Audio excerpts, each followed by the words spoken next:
Hello and welcome to this video. If you're new here, my name is Lydia and I am a fertility awareness educator. I like to create content that is all things helping you know your cycle, your periods, your fertility, and everything in between. In this video, I'm going to be talking to you about the things that you can be doing to increase your chances of conceiving while you are trying to conceive. I have other videos out there about things that you can be doing in the preconception phase to increase your chances of conceiving later on when you're ready to start trying, but I wanted to also give you some tips that would be helpful if you are currently in that season of life where you are actively trying to conceive. So let's get right into this video. The first tip that I have for you is to be tracking your cycle.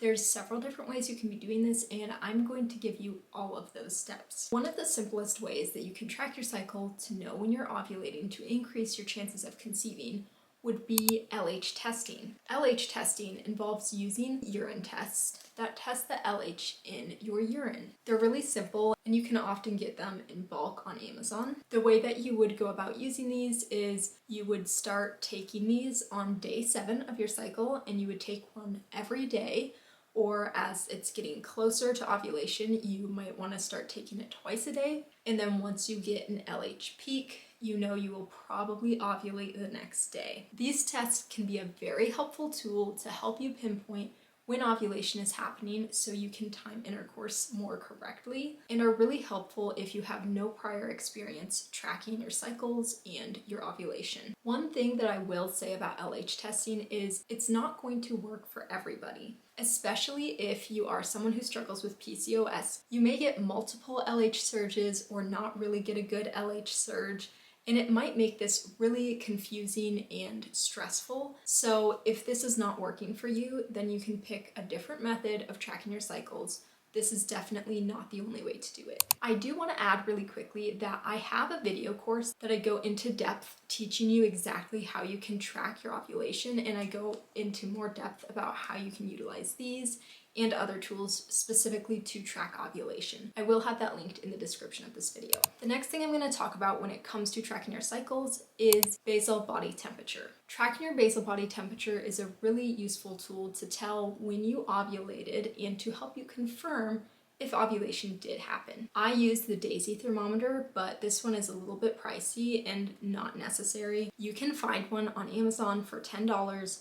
You just want to make sure that it is sensitive enough to be accurate for basal body temperature testing. It needs to be to the 100th decimal place. I will have one linked in the description of this video that meets my standards. Basal body temperature is your resting temperature. The way that we are able to measure that is by taking our temperature first thing in the morning, before we move around, before we talk, before we drink, before we get up. So it is really important that you have a pretty regular sleep schedule. You're sleeping for roughly the same amount of time every night and getting up roughly the same time every morning. So if this is not you, then basal body temperature might not be a very useful tool for you. And the other thing when it comes to basal body temperature is that it's not an extremely helpful tool when you are trying to conceive, because it's not able to tell you how soon ovulation is going to happen. It only tells you if ovulation has been confirmed or if it has not been confirmed. So if you only want to track what you have to know if you're ovulating and when you're ovulating, then this is not a necessary biomarker and you may not want to do this. The third biomarker that you can be tracking to keep track of your cycles is cervical fluid. Now this is a great one because no matter your goals, this is going to be helpful for you.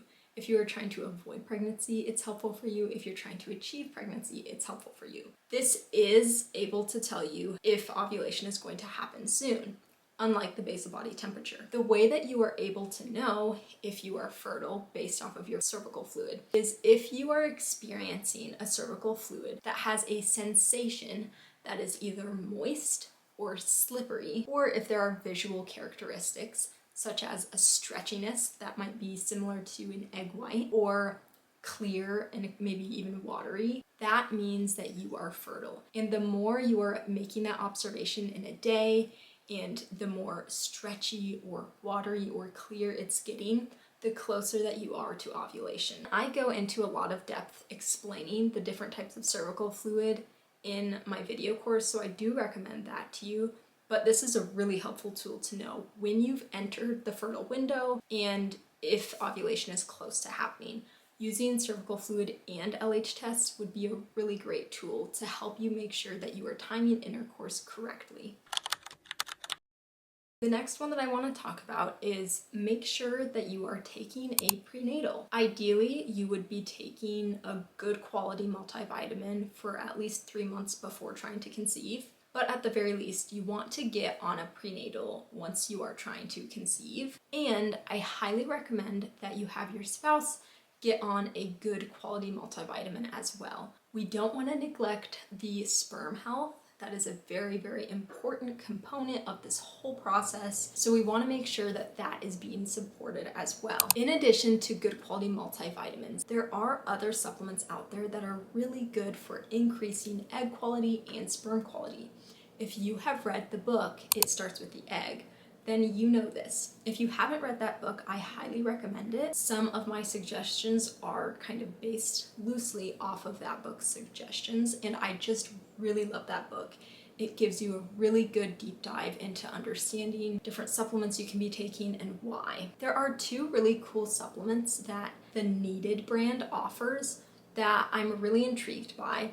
One is their egg quality support supplement, and the other is the sperm quality support supplement. These supplements have multiple different specific supplements in them that are supposed to be good for increasing the egg quality and sperm quality. There are high polyphenols, which are really, really good for your body in general, but especially egg quality and sperm quality. There are lots of antioxidants, and basically all of the supplements that are recommended for sperm health or egg health are included in these supplements. So I kind of like the idea of that. Instead of purchasing 5 or 10 different supplements and having to take all of those, it's just combined into one supplement. I'm gonna attach the ingredient lists here so that you can look at that and see what all is included, because especially for the sperm quality support, there's a lot in there. I definitely would recommend getting on that while you're trying to conceive. It would be recommended to get on 3 months prior to trying to conceive, or at least 3 months prior to actually conceiving. But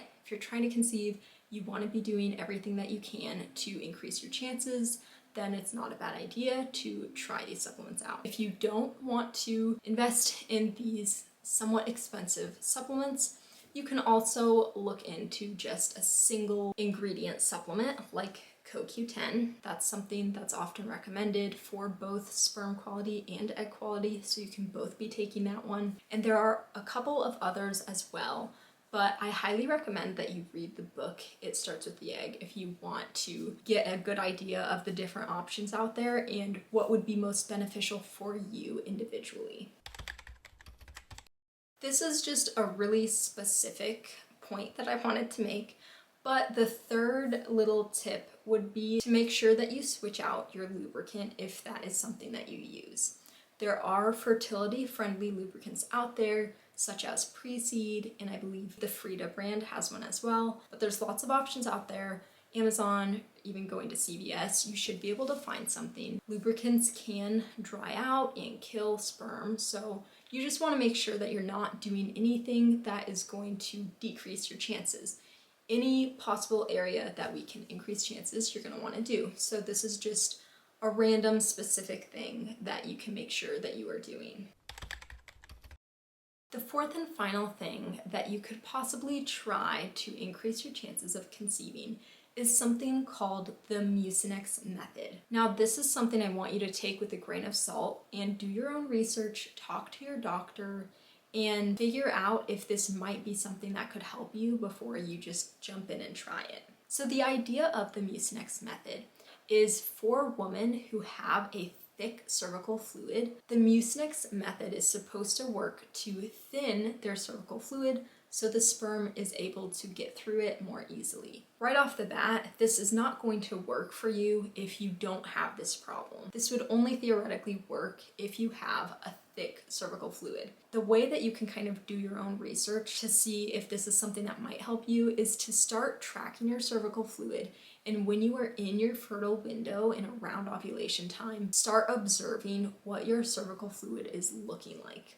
It should be getting pretty watery. Ideally, the closer to ovulation you get, it's getting more and more watery, and it might not even be stretchy anymore. It might just be like really clear and watery and just look like water. And that is great. We want it to be thin because you want the sperm to be able to travel through it, and you don't want it to be getting stuck. If you feel like your cervical fluid might be too thick, if it's not getting clear, if it's not getting watery at all, this is something that you may try. But once again, this is more of a Facebook group thing. I don't know how much research there is that has gone into this. But the idea is you take Mucinex or something else that has guaifenesin, if I'm pronouncing that right. It's supposed to work to thin mucus. And the idea is it thins all of the mucus in your body, not just, congestion type stuff. So the idea would be you take this while you are in your fertile window to thin your cervical fluid to give the sperm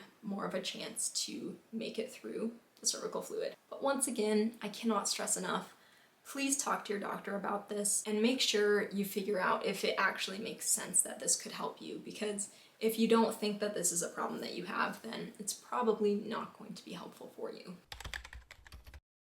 The fifth and final piece of advice that I would have is to limit stress and cut things out where you can. So when I'm talking about stress, I'm not talking about just throw work away, throw away your responsibilities, but really take stock of where the stressors on your body are coming from. Are you getting enough sleep? And I don't mean 6 hours of sleep. I mean 8 hours of sleep, maybe even 9. You as a woman need a good amount of sleep. And especially once you get pregnant, you're gonna need even more sleep. That's when your body is recovering and rebuilding. We want to make sure we're getting enough sleep and rest. So if you're not, that is a stressor on the body. Are you drinking a lot of alcohol, consuming a lot of sugar? Cutting down on these things is going to help by taking stress off our body. If you are trying to conceive, it's likely that you probably cut out alcohol, but if not, you and your spouse cutting out alcohol is going to be beneficial because, again, alcohol, it's a stress on the body. It's not doing anything beneficial, and it's not a bad idea to already be doing the things that you're gonna need to be doing once you're pregnant. So you're already in the habit and you don't have to second guess everything all the time. Make sure that you're moving your body frequently, regularly. Figure out what that looks like for you. Walks are great. I love going for walks.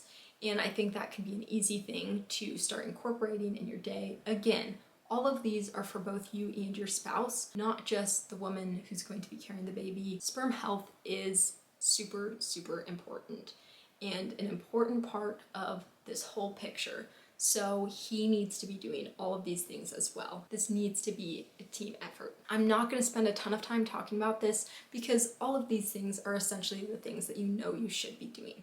Try to be eating a lot of whole foods, cutting out processed foods as you can.